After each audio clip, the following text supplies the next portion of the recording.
Hello, everybody. I'm delighted to be here today to have a conversation about from cables to the C-suite. My name is Claire Keelan. I'm the Managing Director for ONIC for the UK, and I have a 30-year career spanning across engineering, construction, service growth, and in the recent decade, that really has been about digital solutions and transformation. And I'm delighted to be here with Joyce Wadey, who is an author. You're the head of communications for Digital Infrastructure Ireland. And you have interviewed some of the most influential people across the data center group. So before we get into the discussion, which is about 20 minutes, I just want to position up the context of how and we're going to approach the discussion, so for some key takeaways. So we're all here today because of the data center sector. It's imploding, AI, we know everything that's happening about it. But coming with that comes some real issues around capacity and resource. And unless we're going to do something a little different than keep robbing, Peter to pay Paul, companies taking from other companies or doing something, unless we're going to do something more intentional, we're going to have a real capacity constraints that are going to inhibit our growth. So today, Joyce and we're going to talk about that aspect under three lenses, which is about the visibility of the sector, the proximity, and our third lens, which is one of my favorites, is about how adaptable are we. So if there's anything you want to add about that intro, Joyce, and take us into the first lens, that would be pretty on visibility. Yeah, great. So I'm Joyce Wadey. I'm head of communications for Digital Infrastructure Ireland. One of the other projects I have been involved in for the last year has been Critical Careers, which is an initiative that is really designed to kind of celebrate women in digital infrastructure.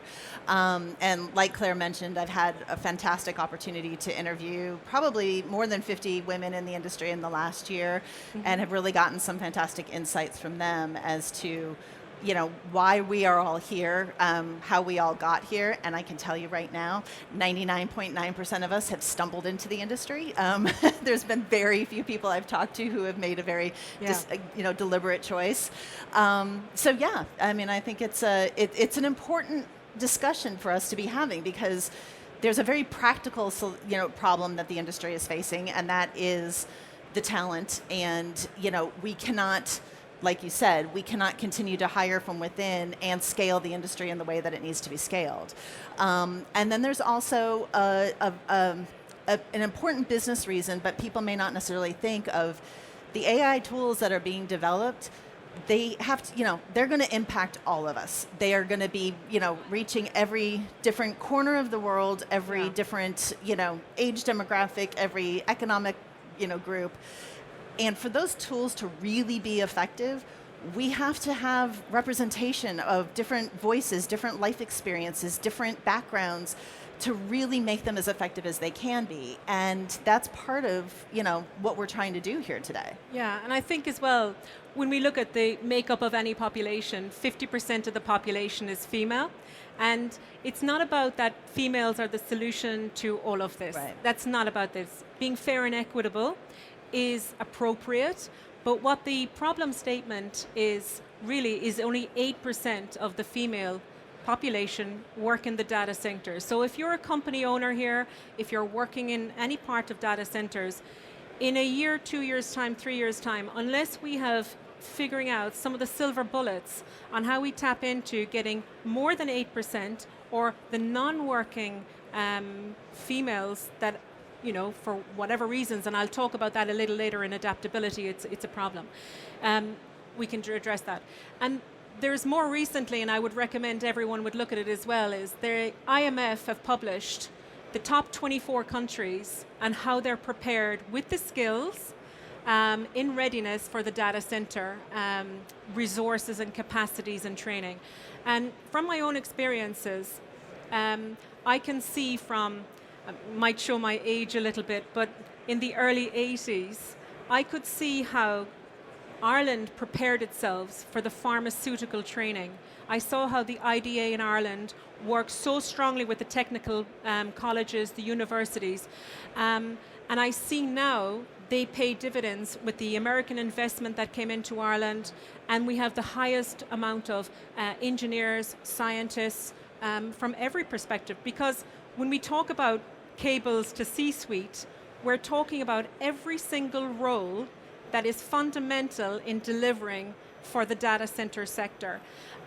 So going back to the IMF, and it's very well published across social media, so I recommend everyone have a look at it. When we look at the 24 countries of readiness, you actually might be surprised who's not ranking high up in that countries. And I would recommend that you look at it, the IMF skills readiness on those top 24 countries. But what the top 30% on that have achieved is they are working in such tight collaboration with government and enterprise, with startups. But they are heavily embedded into the technical colleges. And I think that is really fundamental. And I don't think we're there yet. Certainly, there's elements of it happening in the UK, but unless someone's going to, you know, our government institutions are going to say, this is absolutely what we are going to do to help the industry. These are the subsistences we're going to do for the technical colleges to get it. It's going to be a little problematic. Well, and it's a really good point, because late 2024, CyrusOne put out a data center perception study that they had conducted across Europe. And one of the really surprising findings that they had was that 18 to 24-year-olds were the least likely category to make the connection between what they do on this with the data center infrastructure that is required to run it. And that was really surprising, because that is a very digital native generation. You would assume that they would understand that the technology has to live someplace and has to operate someplace. So, I mean, if that demographic is not making that connection, there's a lot of work that we have to do. Yeah. So I think definitely, as we talk about and kind of close up on the visibility lens, if we're saying that 90% of all the people you've interviewed fell into this industry, we understand we're going to have a capacity issue. We are not doing something fundamentally different. It really needs to take a closer look, I think, for the enterprise bodies of how we're working together. So perhaps we think we're working collaboratively, but perhaps it's not as tight as it should be. So moving on to the second lens, which is about proximity. And I think of my own journey. I can remember being 9 years old and hearing about someone that was studying civil engineering. And I knew nothing about it. And I thought, you know, but I heard this conversation and it caught my interest. But by proximity, then it was something that I steered towards. So this really is about everyone here in the room has sisters, brothers, aunts, uncles, neighbors, live on a street, whatever. It's how are we, by proximity, communicating what we do across that spectrum of fundamental skills required for this sector, and how are we then encouraging others to get an interest in the sector, coming in on the pathway into this structure. And I'd like to give an ONIC example here as well.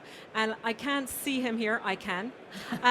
There's a gentleman here and a couple of people, and they're bringing in their ONIC people, they're bringing in their kids, they're bringing them in through apprentices, they're bringing them in through partners, and I think that is just, first of all, a testament to the ONIC group that our employees want to bring in, our friends, neighbors, and children. But it's almost like, how do we become those evangelists for the industry to tap into that? And I'd appreciate your thoughts. And I think that's, I mean, I think it's a really important point of, you know, a conversation that I had with Dame Dawn Childs from Pure Data Center and Andreas Dosic from NTT Data. We were talking about women in engineering, and you know, they both of them said, you know, like Andrea was a great example. Both of her parents were engineers, and that's how she was aware of the engineering field. And, you know, and so that was what set her on that path. But I think there's also, you know, within the industry, people don't understand, from outside the industry, people don't understand that there are so many different roles and functions that make this industry do what it does. And so, we need the marketing specialists, we need the sales, we need human resources, we need legal, we need real estate. There's like so many different facets and ways that you can play a role in this industry. And I don't think that's what people fully understand, that the breadth of roles that are available here are what make this industry successful. It's not just technical roles. I mean, yes, for women in particular, more women in engineering is really needed, but in terms of just the industry as a whole, there's so many different ways. And the other part is, it's a relatively young industry, so career pathways are not set in stone. A lot of organizations operate from a very flat, internal infrastructure, so there's a lot of opportunity to collaborate. There's a lot of opportunity to grow and learn.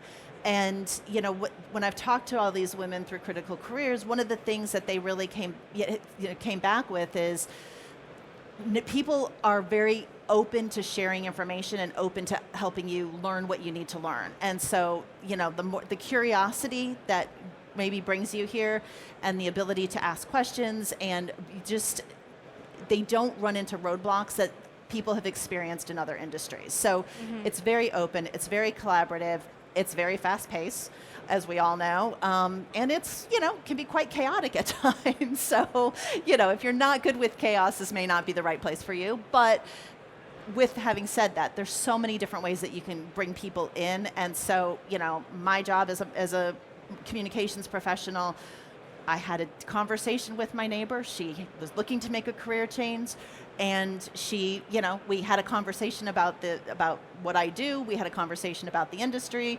I was able to, send her the link to the Critical Careers podcast. She listened to a few episodes, and guess what? She's now working in the industry. So it's amazing what those one-on-one conversations can do in whatever facet you are able to have them. And I think, to anyone here that has some daughters or females in your families, I would highly recommend you listen to the Critical Careers podcasts. There's a short series of them. It's extraordinary. And it's at the entire spectrum of age profile, whether starting, thinking about it. And some of the people have had 3 or 4 careers in getting into it. So kind of moving on a little bit into the final lens, which is adaptability. And this, for me, I feel very strongly about. So I got to see, I can think about maybe 15, 20 years ago in the States, I could see how certain companies were really structuring themselves to support the employees through realizing that they have families, they're at different stages of their lives rearing children, or it could be animals. It doesn't have to be children, but people have different demands on them, and the new generations have different expectations on how they want to show up to work. And I still believe that we do not have hybrid models that support tapping into, certainly, and with a bias towards the 8% in the data center of women that are not working, but that are really extraordinary qualifications. How do we get them back to work? I often see my own sister worked in the finance sector, and I often wondered how did it work, but for 30 years of her career, she worked 2 days one week, 3 the next, in a tandem, in that model that worked extraordinary for that. We keep thinking that the traditional draconian ways of the past of having to work, 7 to 7 or 8 or 9 or whatever, 8 hours, 5 days a week or 6 days a week, we're not changing it. And I think that's going to become super problematic. So, we spoke here about there's governments, there's us as evangelists for the industry, but we have I can see some company owners that are here and CEOs. Someone really could be very brave in how they structure their models in tapping into hybrid working models. And I think from my perspective, not only does that get the women back in working that have super qualifications that may just have started families later in life and it's more difficult, but the partners, their partners it has that positive effect on them as well, on home life, on culture, on happiness. So I think unless we're going to do something about this more intentionally, we're going to keep compounding stress and stress into the lives, when in actual fact, if we didn't think traditional and had this as a part of the solution, as opposed to a little bit of the solution, I think there's work to do on that. Yeah. I mean, I think it's an because with the industry as a whole, there's there are aspects of it that are very adaptable and very, can easily accommodate different types of work environments and work schedules. The data centers themselves are 24/7, those, there are more challenges there, but that doesn't mean that we shouldn't be thinking outside the box or proposing new ideas or just possibly looking at a different way that we could be doing business in that environment. And, one of the conversations I had, there was the suggestion about, it was an example that she had given of a previous conversation about, was she like, well, what if we put a creche on site at a data center? And she said everybody kind of stared at her blankly in the room, and she was like, okay, this clearly did not land the way that I thought it was going to. But one of the things and an important point that she brought up was that if you did that, like, let's just play it out a little bit, you would be, one, enabling both parents, the fathers and the mothers to play a role in that. But she said, but then if there's one parent who's able to take that lead, and let's say in this case it's a father bringing their child to work with them, taking them to the creche, having them on site available to help, and the mother is working in, say, pharmaceuticals or working in some other, like, giving her that space to kind of free up and focus just on her career. Like, what does the ripple effect of that become? It's not just a singular industry, it's multiple industries that could be impacted. And it's an out-of-the-box idea. It's just about thinking about common problems in different ways. And it's, you don't know what's possible until you try. So yeah, and I think, it all links back into mental health as well. Yeah, absolutely. And I think, what I'm finding is more and more companies are becoming more aware of talking about it, but the solutions around it, we're becoming very good at talking about it, but we're not looking at actually what's something that could be the root cause. And I think the companies that actually do this and begin to do this, and I think it's notwithstanding the size of the company that you're in, I think they're going to be the more successful companies. They're going to have higher employee engagement and things like this. So from my perspective, it really is, companies can think a little laterally, and I think you'll have more natural draw then from adjacent sectors pulling in, and then we can be pulling people back from the work sector that haven't worked. So it's a win-win for the organization. Well, and also if you think about it, like, as we each go through our career stages, there's times where you're pushing really hard, and there's times that, for whatever circumstance, be it children, be it elderly parents, be it you just need a break. Yeah. You're gonna step back a little bit, and to build work environments that allow for that ebb and flow naturally is going to benefit everyone, because I think women are very good about talking about mental health and talking about those, the challenges that we face and finding community within each other, and men aren't maybe necessarily as comfortable doing that.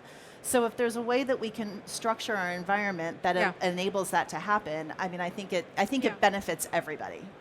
So I think we've kind of discussed it across the three lenses of visibility, proximity, and adaptability. And it's really talking to the enterprise and the country you're in. It's talking to the you as the evangelist for what can we do more? How can we pull people in that we know could come into this? And then the adaptability of what can the CEOs, the company owners, what can they really think laterally of how we can address root cause of so many pain points, and maybe get that silver bullet.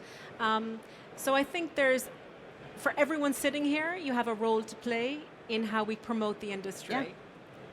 And that really, I mean, unless you have a closing comment? No. I mean, I think it's an important point, and I think, we're all here today because we have found something in this industry, and I think the more that we can spread the word and encourage other people, especially young people, who just may not be hearing about it, and help them come in. You know, we're gonna have a good portion of this industry retire out in the next 10 years or so. So, you know, the more fresh faces that we can get in, the better. That's it. And just to say, to conclude, that we are here around if there's any questions you guys would like to ask us directly. As I said, I really recommend you start with listening to the critical careers. It's so informative to listen to those leaders across the sectors. And thank you very much for joining us here today. Great. Yeah. Yeah. Thank you, everybody.